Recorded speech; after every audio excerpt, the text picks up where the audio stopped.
Pembahasan kali ini nggak soal hardware atau software, tapi tentang sesuatu yang lagi rame, yang menyeret dunia digital alias habitat online kita.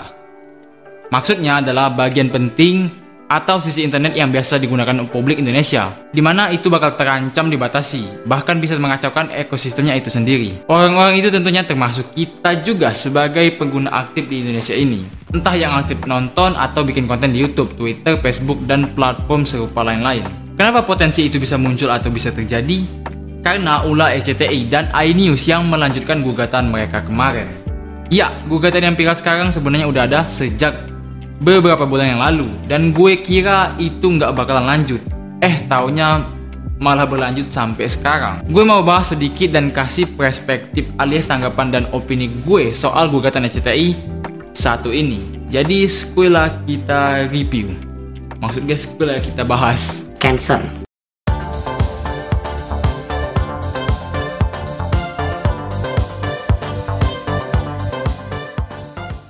Oke, singkatnya RCTI mengajukan rumusan perubahan alias gugatan yang menyeret platform-platform digital supaya bisa diawasi atau diberlakukan sama kayak mereka sekarang. Dimana pihak penggugat meminta supaya platform penayang konten kayak YouTube, Netflix, dan layanan streaming lain supaya patuh dengan undang-undang penyiaran. Nggak main-main loh ya. Perwakilan yang ngajuin gugatan adalah direktur dari masing-masing stasiun TV swasta yang dimaksud, yaitu Direktur RCTI dan juga Direktur dari iNews TV. Keduanya menggugat ke MK alias Mahkamah Konstitusi, yang mana itu adalah salah satu lembaga hukum tertinggi yang kalau nentuin keputusan nggak bisa diganggu-gugat alias nggak bisa dibatalkan lagi.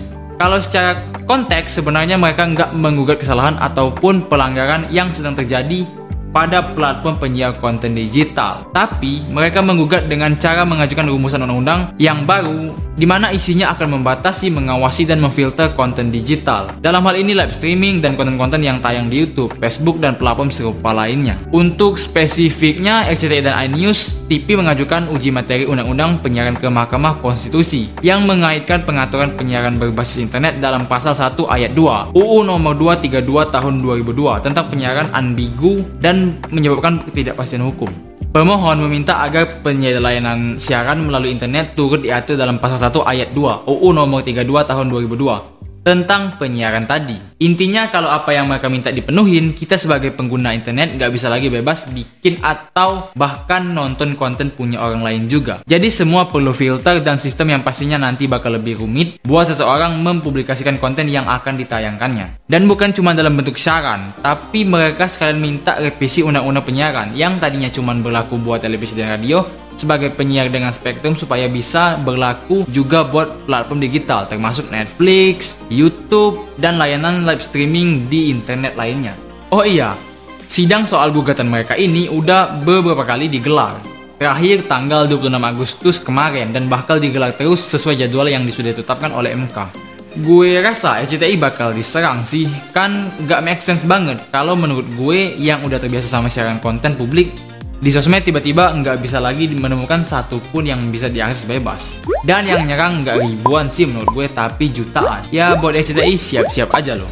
Sebenarnya tanpa direport atau adanya gugatan dari RCTI dan iNews juga, UU ITE dan UU Pornografi udah beroperasi buat menyaring dan mengurus bila ada konten yang dianggap melanggar ataupun yang benar-benar melanggar. Siapa yang kena gugat jika ada kasus seperti itu? Tentu bukanlah YouTube ataupun pihak dari pemilik platform, tapi membuat konten yang tayang di layanan kayak YouTube tersebut. Jadi kalau semua tayangan yang disiarkan stasiun TV sejenis semua, orang tua jadi sulit buat nentuin mana yang baik buat ditonton mereka bareng anak-anaknya.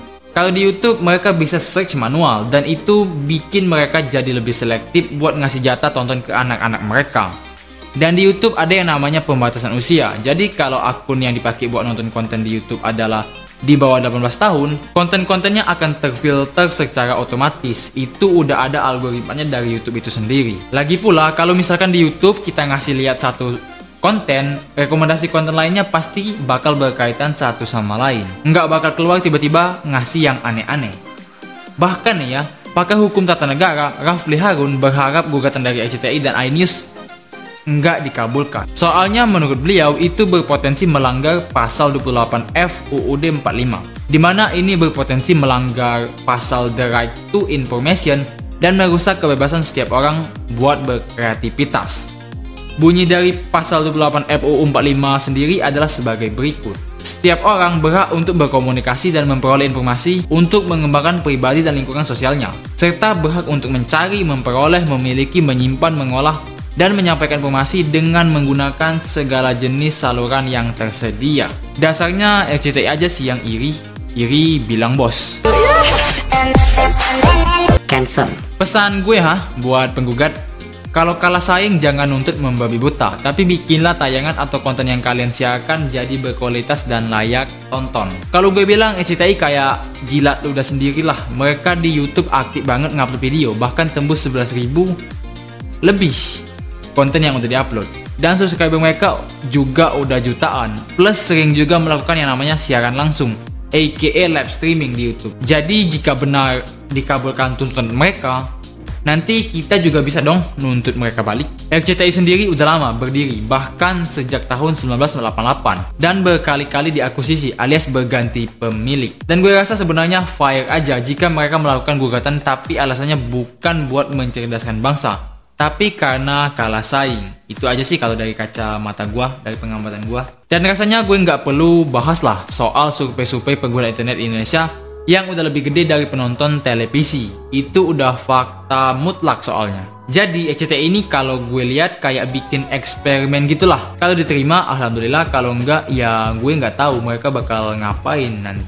Banyak yang mikir pasti respon orang bisa beragam, tapi menurut gue mungkin 80% responnya sama, yaitu kaget, marah, dan gak setuju sama usulan ataupun gugatan RCTI dan iNews. Dan sebagai informasi, iNews sama RCTI saat ini sama-sama dipegang oleh MNC. Apakah ini adalah gugatan MNC dengan cara kamuflase? Gue juga nggak tahu. Kalau benar demikian, berarti cabang MNC yang lain juga ikutan jilat udah sendiri. Kayak stasiun mereka yang bawa berita, tapi cuplikannya dari YouTube dan sosmed. Tapi gue gak mau bahas yang itu lebih jauh, soalnya nggak ada informasi apakah niat yang gugat dari pihak internal RCTI sendiri atau ini saran dari MNC. Nggak ada bukti juga soalnya. Tadinya juga gue kira cuman bualan cari nama doang. Rupanya diterusin aksinya. Satu percobaan yang mantep sih. Tapi sumpah, waktu gue ngebaca akibat ataupun impact jika gugatan RCTI dan iNews diterima, gue beneran merinding. Ini kalau beneran gini, worth it nggak sih buat negara? Atau bahkan malah kebalikannya? Apa tiba-tiba ini dinaikkan lagi karena ada kasus public figure dengan inisial Z kemarin ya? Entahlah. Gue pribadi benar-benar nggak setuju, dan dalam hal ini pengen RCTI mencabut gugatan atau sarannya dia. Menurut gue ini cuma semacam cara mereka buat apa ya? Kayak ngamuk secara halus gitu. Karena ya kalau dari kacamata gue, pasarnya mereka udah mulai sepi atau perlahan nggak laku. Logikanya gini, kalau TV itu ditonton sama orang yang punya TV. Kalau YouTube atau konten di internet yang berupa video biasanya ditonton oleh orang yang punya HP. Nah, kalau anak kecil yang udah bisa nonton karena punya HP, itu salah siapa? Salah YouTube yang ngasih HP? Bukanlah, salah orang tuanya. Nah, kalau TV itu dinikmati oleh satu keluarga. Jadi kalau tayangan yang tayang di TV enggak mendidik dan katakanlah enggak bermutu juga, itu salah siapa? Kalau bukan salahnya orang yang punya stasiun ataupun channel yang menayangkannya. Mereka takut konten yang tayang di platform penayang video bisa merusak moral anak bangsa. Sementara di ranahnya televisi sendiri berkali-kali nayangin tayangan yang jelas-jelas itu bisa merusak moral bangsa. Kayak tayangan sinetron tentang anak SMP yang udah pacaran dan anu-anu. Balapan liar yang sok jago-jago gitu, terus acara-acara settingan yang menipu dan nggak berfaedah di mata gua. Intinya atau kesimpulan dari video ini, ayolah kita berpendapat dan tolak apa yang dilakukan RCTI kalau lu sepemikiran sama gua. Langkah RCTI bukan sesuatu yang baik menurut gue. Kalau beneran diterima nanti, contoh platform yang kena imbasnya ya kayak YouTube, Facebook Live, Instagram Live, TikTok, dan juga Bigo. Kalau semua dibatasi, kita semua jadi diberlakukan kayak sistemnya pemerintahan Cina dan juga Korea Utara dong. Jadi cobalah mikir jernih, terus pendapat kalian. Kalau setuju kita bikin gerakan atau ya bentuk dukungan sama-sama lah supaya menolak apa yang dibikin sama RCTI atau gugatan mereka. Dan kayaknya itu aja yang bisa gue bahas. Kalau lu setuju sama gua atau ada tanggapan lain, monggo tulis aja di kolom komentar.